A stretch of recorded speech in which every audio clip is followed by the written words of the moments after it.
We have the pleasure of Dr. Virginia Anderson with us today to give the final talk of the morning session. She's the curator of the American Art and department head of American Painting and Sculpture and Decorative Arts at the Baltimore Museum of Art, and an adjunct professor in the program in Museums and Society at Johns Hopkins University. From 2005 to 2010, Virginia was the Michael and Diane Maher Assistant Curator of American Art at the Harvard Art Museums, where with Ted Stebbins she produced the exhibition and catalog The Last Ruskinians, Charles Eliot Norton, Charles Herbert Moore, and their circle. The Last Ruskinians rests with my other Ruskin books in the Ruskin bookcase. Yeah. Her recent exhibitions at the BMA include By Their Creative Force, American Women Modernists, Freeform, 20th Century Studio Craft, and Artwork, Women Printmakers of the WPA. And she is currently planning a major exhibition on touch and tactility in 20th century American art, scheduled for fall 2026. She has a BA in government from Harvard University and received her PhD in art history from Boston University. And we are delighted to welcome Virginia to the podium today.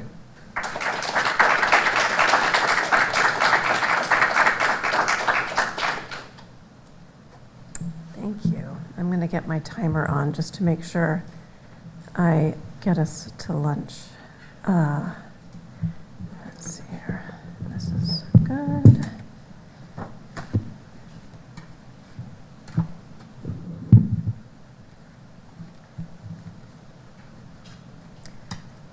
Alrighty. Thank you so much to Sarah and the Ruskin Art Club for inviting me to speak today at this wonderful symposium. Can you all hear me okay? All right.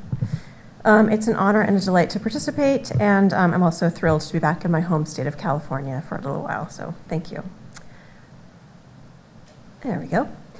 I'd like to begin today, oddly enough, with kittens, specifically with this charming image of two cats playing chess. You may or may not have read over the last couple of years, you probably have, about DALL-E, the artificial intelligence technology that generates digital images based on verbal descriptions provided by researchers. When given the prompt cats playing chess, this is what DALL-E produced. At first glance, I'd say it's pretty fantastic. Two cats playing chess. At second glance, however, we might question why the cat at left more closely resembles a pointy-eared kangaroo, or why his partner's paws seem to dissolve into the chessboard. But keep in mind that this image is produced from pure data and algorithms. The program has raw information on what makes something cat-like and what chess looks like. Thus, this image is produced from data as if created free-form from the hand and mind of an artist, and not from manipulated or cut and pasted pre-existing stock images. The name of the DALL-E technology is a mashup of two cultural references. One is WALL-E, the autonomous robot in Pixar's 2008 movie. WALL-E himself is a creation of digital animation, of course. Note that his eyes are composed of a pair of binoculars, tools for seeing objects that are a great distance away. The other cultural reference is that of Salvador Dalí, the Spanish surrealist, known for creating works of art with their own absurdist and dreamlike juxtapositions of images. Why begin a discussion of Ruskin and the American Pre-Raphaelites here? Because this image challenges fundamental associations we have with the Ruskinian principle of truth to nature and its adaptation by that movement. The picture of kittens might cause us to ask, what is nature? If a photographic seeming image can be generated just through a verbal command, how are we to trust the digital images we see on our phones and computers every day? Why does this new technology provoke a sense of anxiety about what we see, how we see it, and who we are as viewers? When we look at a painted or photographed portrait or landscape, We often assume that the skill of the artist has enabled them to convey to us the image of a person or a place or a thing as it objectively appeared to one and all.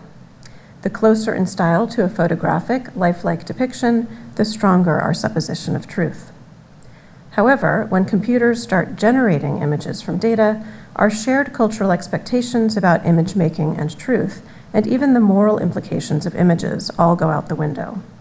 Today, I'm using this absurd image of cats to frame my presentation of a 19th century art movement that was all about realism, the divinity of nature, truth, and the moral power of representation, the American Pre-Raphaelite movement, and to bring forward in time the concerns of John Ruskin and these artists as they shed light on perhaps one historical source of our contemporary concerns over images produced through artificial intelligence.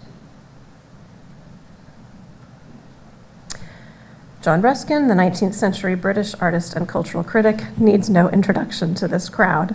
But at least for the purposes of my talk today, I will remind you that he was partially responsible for shaping the thinking of European and American artists and their audiences about images, truth, and the responsibility of art.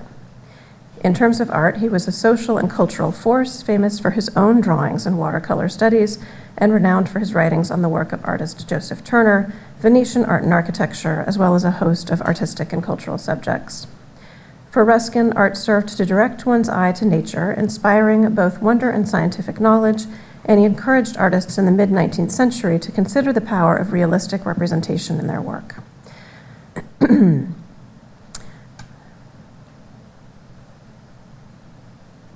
Ruskin encouraged artists to get out of the studio and into the world, to observe with their own eyes and capture with their own hands the natural world around them. We see that impetus at work here in his own watercolor titled Fragment of the Alps, which we got a preview of last night, which depicts a large boulder in a full spectrum of color and detail. In Ruskin's eyes, the artist's role was to faithfully transcribe nature. Ruskin paid close attention to detail and loved plein air painting completed outside, on site, rather than from an ideal vision performed in the studio. For him, these two practices offered the path to artistic and spiritual enlightenment. His writings helped support two art movements in the early to mid-19th century. The first such movement, of course, was the British Pre-Raphaelites, so called because they resisted the strictures of the London-based Royal Academy, for whom the ideal artist was the master of the late Renaissance, Raphael. The British Pre-Raphaelites created paintings, photographs, and decorative arts that were often figurative in nature, that referenced literary subjects and medieval art that were filled with romance and moralizing themes.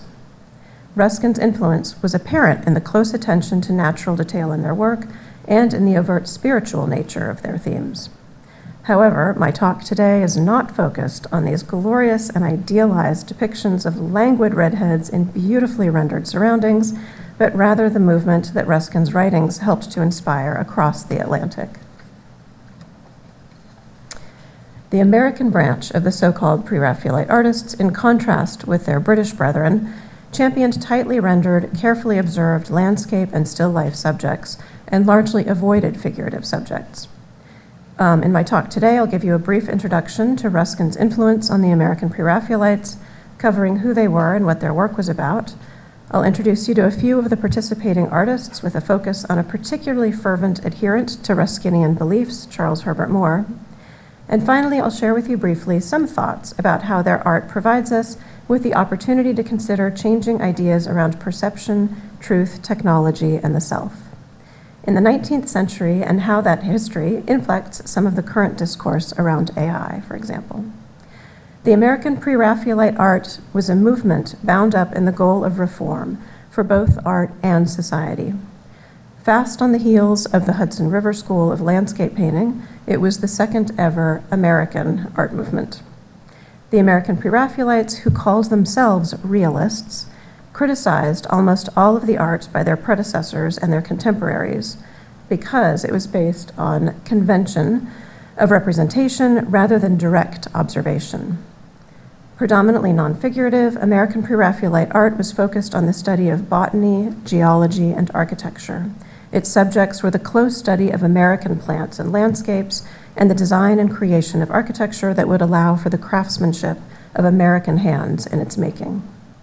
Their chosen medium was watercolor, perfect for detailed rendering and inspired by Ruskin's own preference for it. Ruskin had praised watercolor for the accuracy, range of color, and clarity of light it offered. As recent scholars, including Sophie Linford, have also detailed, American Pre-Raphaelitism was formed by artists, critics, and architects who were also committed to abolitionism and social reform. The movement was inseparable from the social and cultural upheavals of the Civil War and industrialization.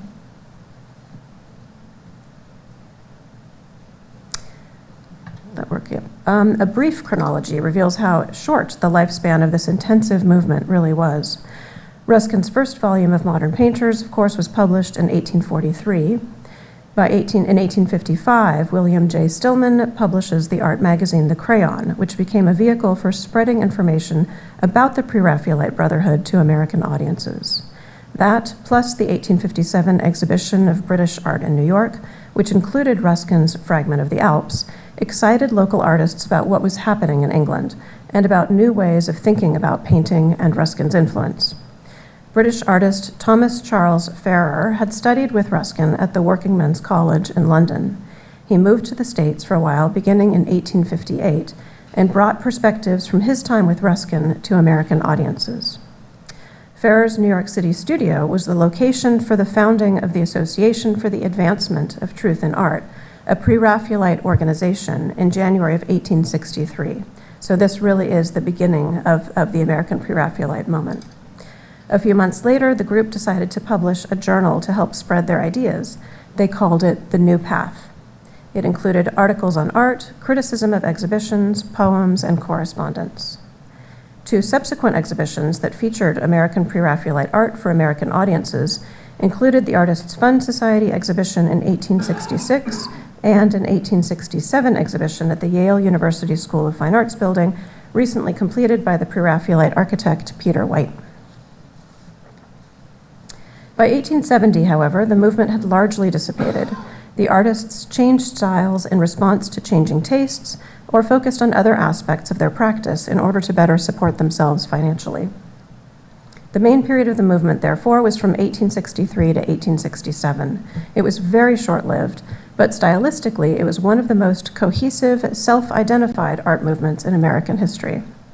As we shall see, the dedication of participating artists to Ruskin's precept of truth to nature was outstanding, if not even a little extreme. To give you an example, we can consider the work of Thomas Farrer, who, as I mentioned, had moved to the US, bringing with him his experiences of studying directly with Ruskin. Farrer had served in the Union Army in 1862. He worked in oils and watercolor and as a printmaker. He taught at the Cooper Union School of Design for Women for several years before returning to England to live permanently in 1869, thereby hastening the dissolution of this American movement. Farrer's view of Mount Tom, a mountain peak near Holyoke, Massachusetts, is a jaw-dropping example of the almost photographic representation achieved by these realist artists. The individual leaves of the foreground trees and plants are clear.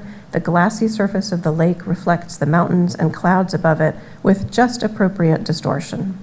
You could imagine dipping a finger in that water and watching the ripples expand across this lake.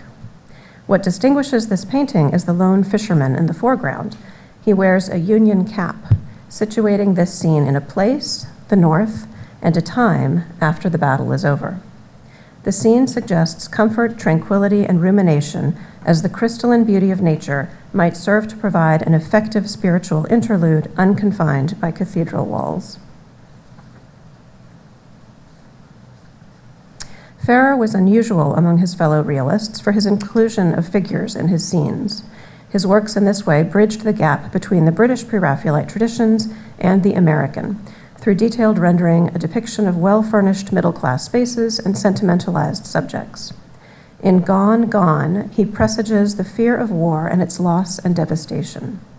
The painting was exhibited just prior to the beginning of the Civil War, during a period of pre-war political turmoil. Though hard to see here, the framed print on the wall behind the female figure in Gone, Gone is a copy of British artist John Everett Millet's print of a Huguenot on St. Bartholomew's Day, featuring a couple parting on the eve of a deadly religious massacre, a reference that supports the grieving mood of Ferrer's work. Let's see, I'm not sure. No, okay.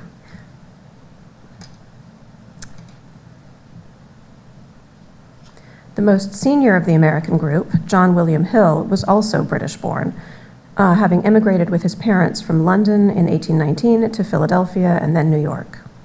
Hill had apprenticed in aquatint engraving under his father, and the delicate layering of that technique shaped his very fine approach to watercolor. He began exhibiting at the National Academy of Design in New York as a teenager and enjoyed a long career focused on landscapes, still lifes, and nature studies. Upon reading modern painters in 1855, he converted to Ruskinian principles. These scenes convey Hill's interest in combining intensive foreground detail with brightly lit vistas and give you a deep sense of the geography of these spaces. The signature characteristic of Hill's work is the stippling technique, so visible in his watercolors. Especially in the still life at right, the tiny dots or strokes of applied color built up in layer after layer become apparent. The use of white gouache, opaque paint, provides some highlights and volume, and the delineation is just spot on. There's no sense of distortion or inaccuracy of transcription between the artist's eye and hand. The dead blue jay at left demonstrates one of Hill's favorite subjects, in which he conveys the contrast between the downy feathers of the bird's abdomen with the sleek feathers of its wing. It's sensitive but not clinical. The open window beyond points to the bird's habitat and natural state. Scholars have interpreted the blue jay as a metaphor for a fallen Union soldier in gray-blue uniform, suggesting that this image could be interpreted as an allegory of mourning, articulated through the focused study of a natural and, in the artist's eyes, divinely made being. Hill's tour de force subjects, however, are his minutely observed still lifes of objects placed just so on a forest-like floor, as if the viewer happened to have stumbled across them while out in nature. The charm of the bird's nest with its blue eggs is just astonishing. The apples and plums at far right include a blemish on the bottom left of the apple, some discoloration on the surface of the plums, some insect damage to the leaves. There's enough detail to give the quality of observation and scientific specificity so cherished among Ruskin's American followers. John William Hill's son, John Henry Hill, studied watercolor painting with his father. John Henry first exhibited at the National Academy of Design in 1856. Elected an associate of the Academy 2 years later, he contributed watercolors, aquatints, and etchings there on and off through 1891, while also exhibiting regularly at the Brooklyn Art Association from 1865 to 1885. Both he and his father were among the founding members of the Association for the Advancement of Truth in Art, and their work was highly praised in the new path. In the 1860s and 70s, John Henry traveled west as a staff artist for a government surveying expedition headed by his friend and fellow association member, geologist Clarence King. John Henry's appreciation for the geological nature of his subjects is well apparent in these two works, an oil at left and a watercolor at right. In a study of trap rock, which is here on your left, Hill conveys the stair-step nature of trap rock, and the delicate waterfall at the center is shaded by the overhanging trees. In Natural Bridge, Virginia, Hill captures the solidity and structure of the natural formation with a reverent hand. In each of these works, a tiny figure of an artist at bottom right gives a sense of the scale of the scene. It also communicates to the viewer that this natural subject is worthy of study and representation, and that Hill is not alone in his appreciation for these geological phenomena. While she was not a founding member of the Association for the Advancement of Truth in Art, Fidelia Bridges was notable as a woman artist working in a Ruskinian style, who exhibited with these artists and continued producing nature studies throughout her career. Born in Salem, Massachusetts, Bridges worked as a governess in Brooklyn, read Ruskin's modern painters, and likely saw the 1857 exhibition of modern British art. Bridges eventually studied at the Pennsylvania Academy of Fine Arts, where she was influenced by William Trost Richards, a Ruskinian artist who was teaching there. Milkweeds at right is really an example of Bridges' signature style. Sunny, airy, open, a detailed portrait of the milkweed plant, but with blue skies and circling butterflies to animate the composition and evoke the breeze of a sunny summer day. Bridges' botanical studies have the same airy and brightly lit feel to them. Her use of gouache, the opaque white color, gives her images a very rich solidity. The light on that calla lily at right, in particular, just glows right off the page. This exemplifies the Ruskinian qualities of education and inspiration. It teaches us what a calla lily looks like. It is a faithful illustration, but it's infused with a quality of light and character that goes beyond pure scientific study. Bridges' works, particularly her bird studies, also were well published in lithographic form during her lifetime.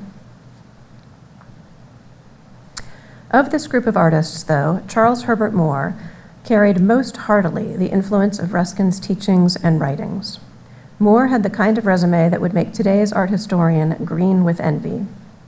He was a professional artist, a prolific art critic, and a professor of drawing at Harvard for more than 30 years. He was also the first director of the Fogg Art Museum at Harvard University, and during the 20 years of his retirement, made many important contributions as an architectural historian. Moore was largely self-taught as an artist, but a rigorous study of drawing had been an important part of his limited education. He studied as a child at the 13th Street School in New York, where he spent much of his time making copies after lithographic plates. At the age of 13, he took drawing lessons with landscape painter Benjamin Coe, and at the age of 18, Moore began exhibiting regularly at the National Academy and was quickly nominated to become an associate of the Academy. From 1859 through 1861, Moore had a studio in the famed 10th Street Studio Building, where he developed friendships with noted landscape artists including Frederick Church, Asher B. Durand, and John Frederick Kensett. By his early 20s, Moore was an established second-generation Hudson River School painter whose landscapes were selling well and who was poised to become an established member of the New York art world. And then, through a friendship with Thomas Farrer, Moore developed an admiration for Ruskinian principles and became a member of the Association for the Advancement of Truth in Art. Moore converted to the new realism of his peers. At around the time this particular painting was completed, Moore's increasing devotion to the Ruskin-inflected detail, style, and philosophy is suggested in a letter to Farrer. Quote, "I think I am doing more delicate work than before. I cover about as much canvas as I could cover with the end of my thumb in a forenoon of 3 hours' work." Even this small painting at 10 by 16 inches must have taken weeks to complete. Through the Pre-Raphaelite journal, The New Path, Moore took up art criticism, beginning a lengthy career in which he wrote provocative and occasionally curmudgeonly articles criticizing the practices of non-Pre-Raphaelite artists. With the zeal of religious reform, his early essays disseminated Ruskinian thought. In an 1863 article in The New Path, Moore wrote, "By the mercy of God, Ruskin has been sent to open our eyes and loose the seals of darkness. He has shown us the truth, and we thank him and give God the glory." Moore paid a high price for his devotion. As Moore's friend Dr. Alfred Worcester noted, his early landscapes, painted to please the New York art stores, sold so easily that he could live very comfortably. But after reading Ruskin, he gave up such painting and was in straitened circumstances when I first knew him. In 1862, Moore had written to his friend John Kensett asking for a loan of $100 and explaining, "I am in most extreme need, though I feel ashamed to say it. Everything has been unsuccessful with me for the past year or two." He wrote to other friends asking for money and even for stamps. He married in 1865 and his daughter was born shortly thereafter, but his financial difficulties continued and he was forced to sell his new home in Catskill, New York.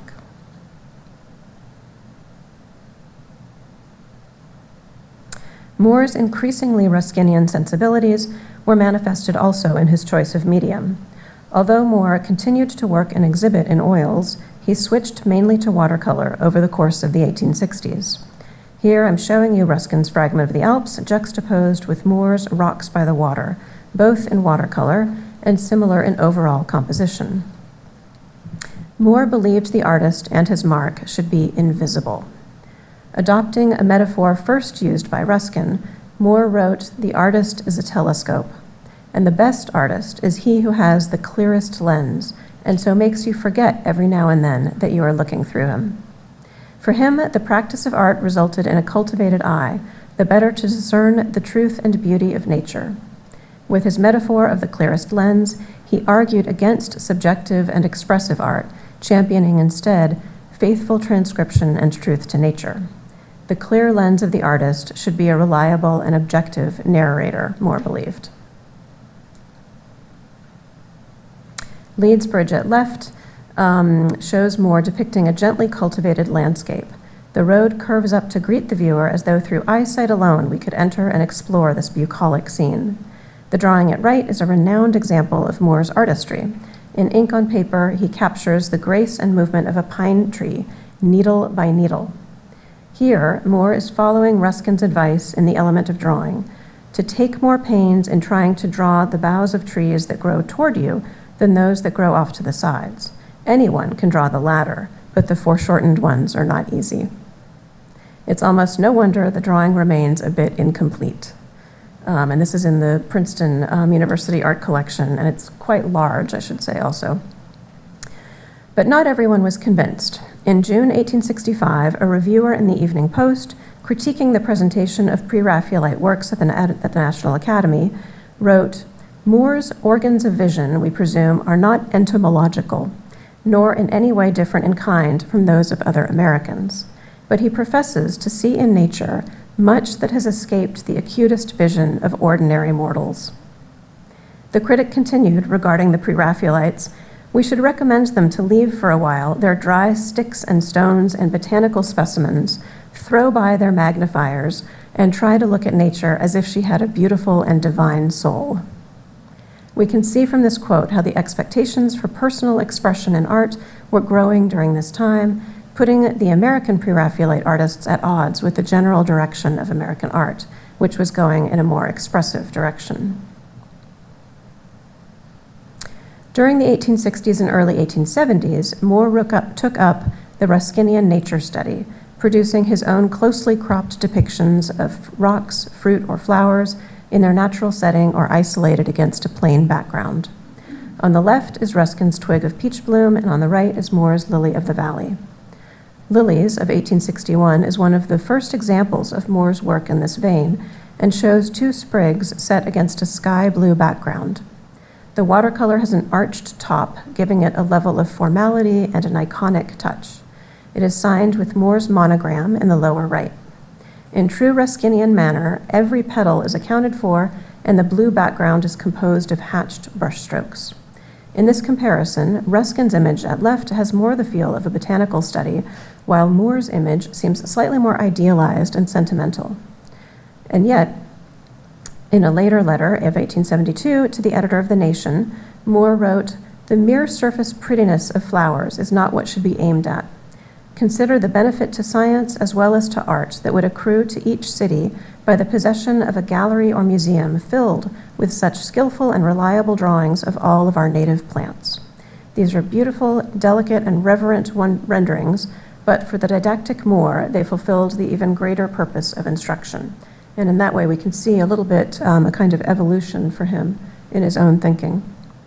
In 1874, Moore became the first professor of drawing at Harvard College at the invitation of his friend and fellow Ruskin acolyte, the professor of art history, Charles Eliot Norton. These were the good old days when you could get a teaching job at Harvard without even having an undergraduate degree. Nevertheless, some preparation was required. With Norton's support and encouragement, Moore spent 2 years from June of 1876 to the summer of 1878, traveling around Europe making watercolors and teaching copies of works of art, frequently in Ruskin's company. Ruskin gave Moore informal art lessons as the two men worked side by side.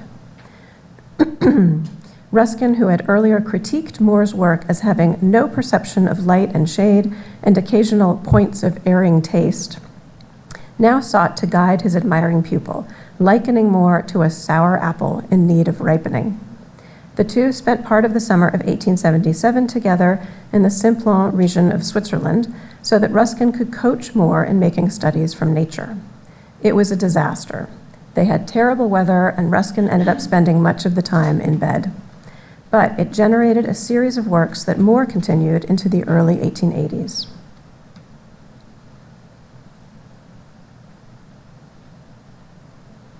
The teaching collection that Moore produced during that initial trip to Europe and over subsequent years was patterned after Ruskin's own collection.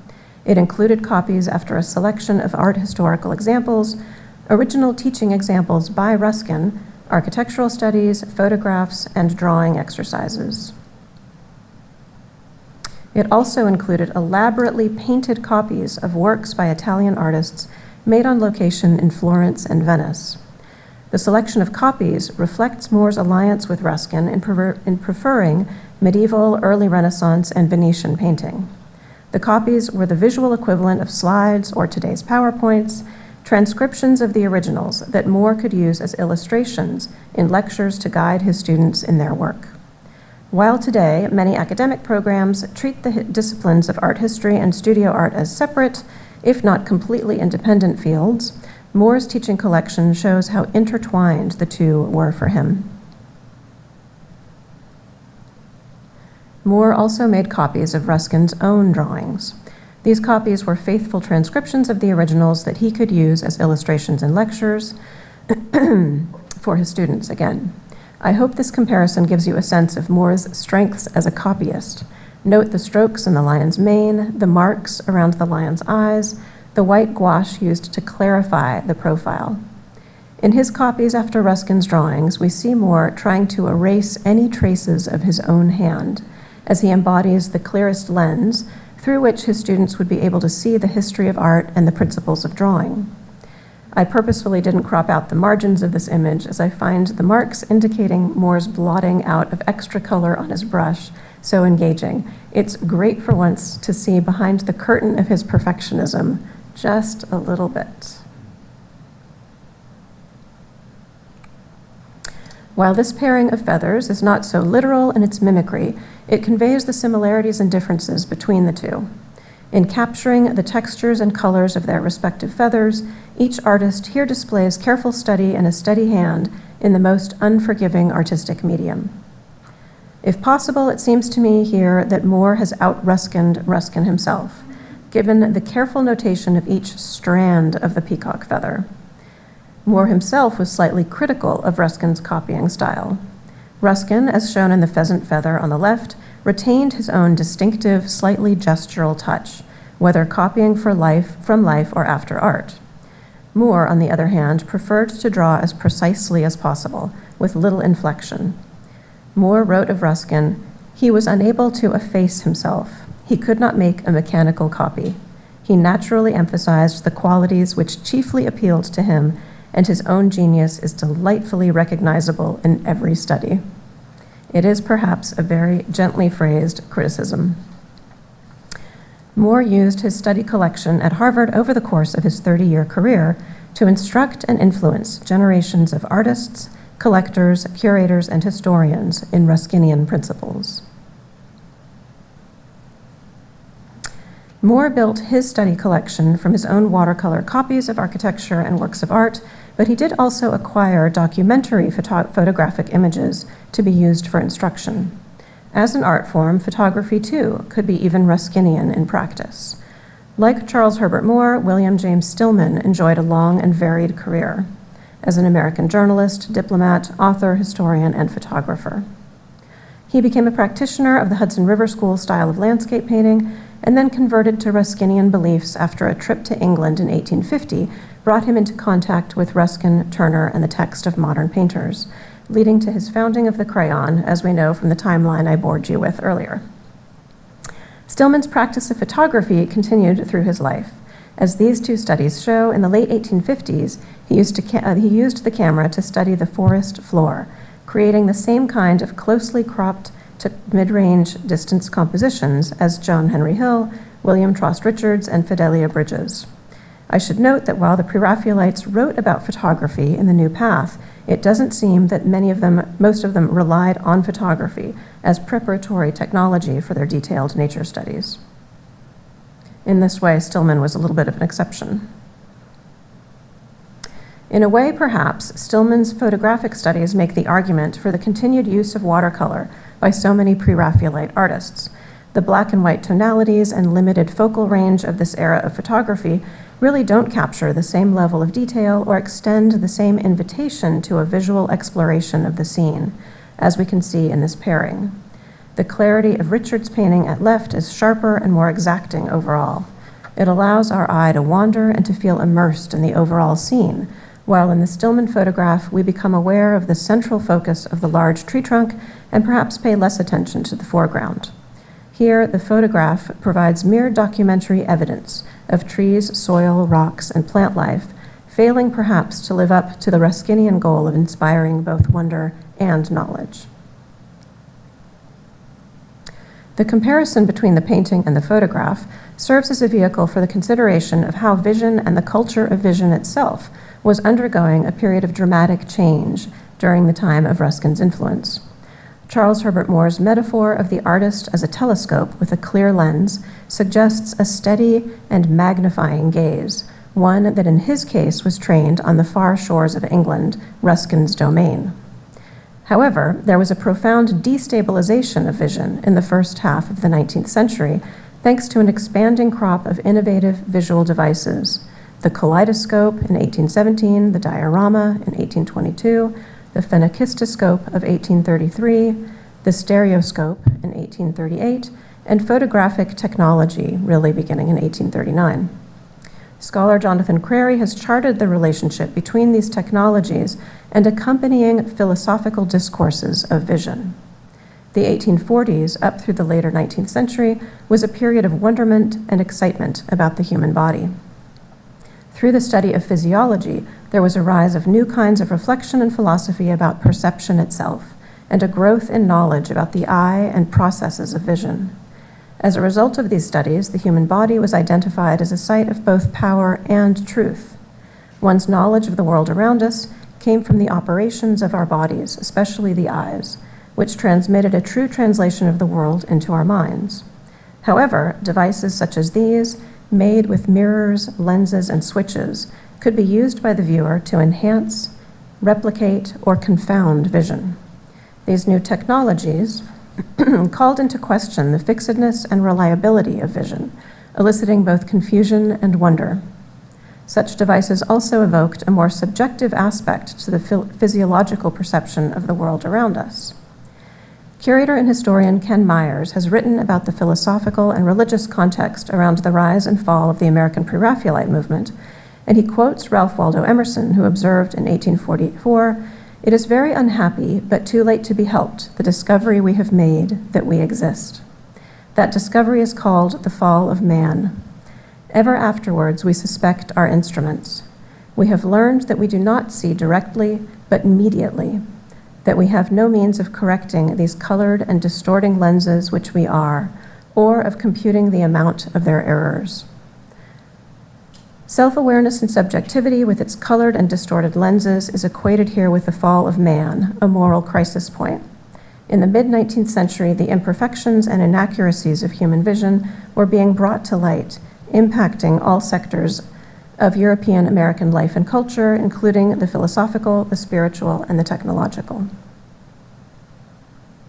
In this context, we can see the American Pre-Raphaelite movement as a culturally conservative response to new technologies and regimes of knowledge. Ruskin and his followers were arguing against the subjective nature of vision, championing, certainly in the Americans' case, objective, impartial, and less personally expressive ideas and art, in reaction in part against the anxieties provoked by technological and cultural change. We know that the American Pre-Raphaelites didn't fully prevail, for which we who love abstraction and expressionism are grateful. This 1901 stereograph, though, shows the ways in which their influence, and especially Ruskin's, remained and continued to shape American visual culture and were subsumed into discourses about the nature and role of image production and reception. Here we see in use the photographic technology of a late 19th century stereoscope. The perfect scope, patented by Underwood and Underwood in 1895, allowed the viewer to see a scene as if in 3D. The image portrays a domestic interior not too dissimilar from some we've looked at already today. A female figure in her home surrounded by books and art, a rendering of the Roman Colosseum on the wall behind her in an atmosphere that suggests a life of collecting, travel, and edification. In this case, the woman is gazing through a stereoscope, and the caption reads, "The stereograph as an educator." The viewer studies her studying the world. Through this image, the viewer is instructed in proper middle-class cultural mores. Images and visual technology should be used to instruct and inspire. It seems the Ruskinian aspirations of education and moral growth by the end of the 19th century had perhaps co-opted the stereograph, turning it from a tool for amusement to one of education and cultural advancement. Or perhaps, maybe as I'm thinking about it more, it was the other way around, and that we co-opted education into a matter of amusement. In the mid-19th century, the power of image making was fervently debated by those who agreed and disagreed with Ruskin. The art market of the later 19th century eventually favored the work of artists like Winslow Homer, John Singer Sargent, and James Abbott Whistler, whose paintings showcased the personal expression of the artist, leaving the American interpretation of Ruskinian ideals and a pure truth to nature behind. And yet, the educational aspirations that are often attached both to the creation of art and its display and interpretation remain a central part of American cultural expectations. Think, for example, of didactic wall labels on the walls of museums. As in that stereoscopic image, Ruskin's influence remains. Emerson and his peers argued that seeing and knowing are intertwined as part of the human experience, and artists continue to explore the intersections and divergences of how humans experience the world. As we consider the rise of ever-changing technologies that bring into question the reliability of images and the anxieties those technologies provoke within us, it's perhaps helpful to consider that these concerns and debates about the role of images, their relationships to any kind of objective truth or moral worth, and our responsibilities in interpreting them are long-standing. They are in no small debt to the influence of Ruskin and the dissemination of his beliefs in 19th century American visual culture.